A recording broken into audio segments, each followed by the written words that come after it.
আমার সন্তানরা কি তৈরি হচ্ছে কিনা, মৃত্যুর পরে দোয়া করার মতো আমার কাছে তৈরি হচ্ছে কিনা, মৃত্যুর পরে পাশে গিয়ে একটু দাঁড়ানোর জন্য আমার কি সেই পরবর্তী কদম তৈরি হচ্ছে কিনা। যদি তৈরি হয় আলহামদুলিল্লাহ, যদি তৈরি না হয় তেমন চিন্তার বিষয়। আমাদের যে ভাইকে লক্ষ্য আমরা ঢাকা থেকে আসা আমাদের সুমন ভাই, ভাইও সেই ইসলাম আন্দোলন যুক্ত ছিলেন। ভাইও বাবাই কেন্দ্র থেকে আমাদের এক নেতৃবৃন্দ ছুটে এসেছেন আব্দুল কাইয়ুম মুরাদ। আমি মুরাদ ভাইকে তার গুরুত্বপূর্ণ 2 মিনিটের ভিতরে আসসালামু আলাইকুম রহমতুল্লাহ। সবাই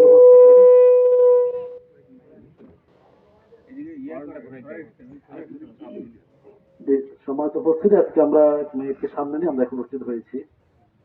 জানাজা মুসলমানদের একটু মতো নিদর্শন। জানাজা আল্লাহ রাসূল বলেছেন, তোমরা জানাজায় শরীক হওয়া এটা মুসলমান কি হও, এটা আপনার জানো ফরজে কিফায়া, অর্থাৎ এলাকার প্রত্যেক মুসলমানের উপর একটা ফরজ। এই জন্য আমরা মায়েরকে সামনে রেখে আমরা শরীক হয়েছি। এখানে আরেকটা কারণ হচ্ছে যে মায়েরকে সামনে রেখে আলোচনা বা উপস্থিত হওয়ার নতুন কারণ হলো মৃত্যুকে স্মরণ হয়।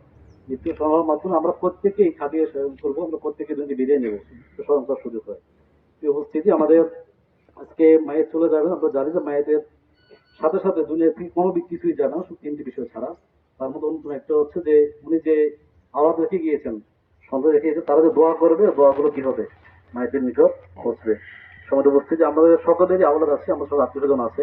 আমার চিন্তা করা উচিত আমার মৃত্যুর পরে আমার দোয়া করার মতো আমার সন্তানরা কি তৈরি হচ্ছে কিনা, মৃত্যুর পরে দোয়া করার মতো আমার আত্মীয় স্বজন তৈরি হচ্ছে কিনা, মৃত্যুর পরে পাশে গিয়ে একটু দাঁড়ানোর জন্য আমার কি সেই পরবর্তী কদম তৈরি হচ্ছে কিনা। যদি তৈরি হয় আলহামদুলিল্লাহ, যদি তৈরি না হয় তেমন চিন্তার বিষয়। আমাদের যে ভাইকে লক্ষ্য আমরা ঢাকা থেকে আসা আমাদের সুমন ভাই, ভাইও সেই ইসলাম আন্দোলন যুক্ত ছিলেন। ভাইও বাবার কবরের পাশে দাঁড়িয়ে কিছু বলার, কিছু দোয়া করার সুযোগ বাইর হয়েছে বা যোগ্যতা হয়েছে। যে আমাদের চেষ্টা করা উচিত যে মাইয়াদের মৃত্যুর পরে যে কয়েকটা সৎকার পৌঁছে তার অন্যতম হচ্ছে সন্তানদের নেক দোয়া। আল্লাহ রাব্বুল আলামিন আমরা সকলকে এমন ভাবে জীবন গঠনের তৌফিক দান করুন যেন আমরা আমাদের নিজেদের আমল-নামাকে মজুত করতে পারি, পাশে আমাদের পূর্বসূরি যদি মৃত্যুবরণ করে তো মায়েদের পাশে দাঁড়িয়ে আমাদের যে দোয়া করতে পারি, আমাদের সেভাবে করতে নেওয়া উচিত। আমাদের সমাজটাকেও সেভাবে গঠন করা উচিত যেন আমাদের মৃত্যুর পর আমরা সমাজ আমাদের জন্য দোয়া করে। আল্লাহ রাব্বুল আলামিন আমরা সকলকে নেক হায়াত দান করুন। আমার তৌফিক ইল্লা বিল্লাহ। আসসালামু আলাইকুম। আলহামদুলিল্লাহ।